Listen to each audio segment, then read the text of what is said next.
Welcome to the Learning Pines YouTube. We hope this video helps. You start by ensuring an Anki web account exists and signing in. This is essential because it becomes the central copy. Next, install Anki on your primary device and open Preferences, then Network to enable syncing.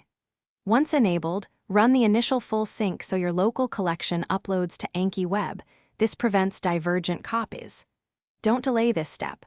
Once your collection is in the cloud, you can safely add other devices and avoid conflicts between local-only decks. You now install Anki on every device and sign into the same Anki web account. Consistency matters. Before you study, always run sync so you fetch the latest changes from the cloud. Then, after finishing, sync again to push your progress.